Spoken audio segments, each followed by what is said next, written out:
Guys, we'll just kind of roll into it. Key games on the horizon for this weekend, last weekend of Big Sky regular season. We'll just jump into the Brawl, the Wild preview a little bit. It's going to be the Big Sky championship game, essentially. Winner gets the outright conference title. Who are your guys' winner in this one, and just kind of what are your predictions? Let's go to Fritz first, and we'll go around. No, I kind of want a little more time. I still think the Cats have the most talent in the league. They got to do it on the road one more time. They're not quite as good on the road, but I think I can pick them by point today. We'll see if I feel the same on Thursday. And,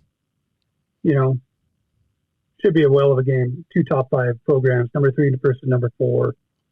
Griz defense has vastly improved from a year ago at this time. I could change my mind in a couple days. No, I hear you. They always say these are the type of games you kind of throw all the numbers out, throw all the stats out, and it's just going to go down on the field. You know it's going to be a slugfest. How about you, Ian? We were talking about this a little bit when we were talking about that Montana and Sacramento State game a couple weeks ago, where it's really just strength on strength with that run attack on both teams and that run defense on both teams.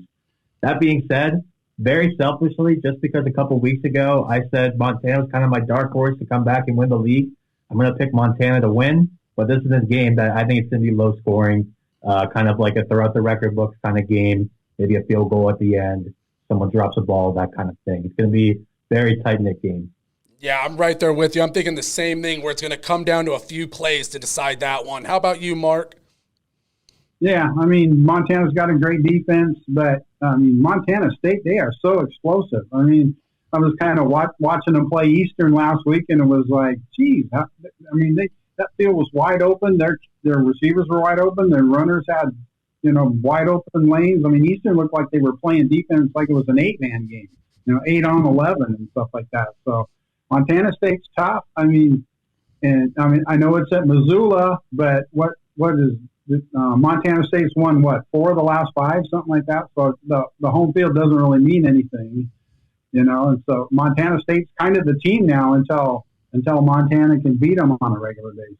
Yeah, they always say you got to beat the champs to be the champs. You know what I mean? So no, I hear that. I'm giving the Grizzlies a slight edge in this one based off the home field advantage, and they have played in some real dog fights. I feel like the Bobcats, they have the ability to run away with this one. They have the offensive firepower, but they haven't won those slugfest kind of games this year. They've blown teams out or they've lost the close ones. So that's why I give the Grizzlies a slight edge.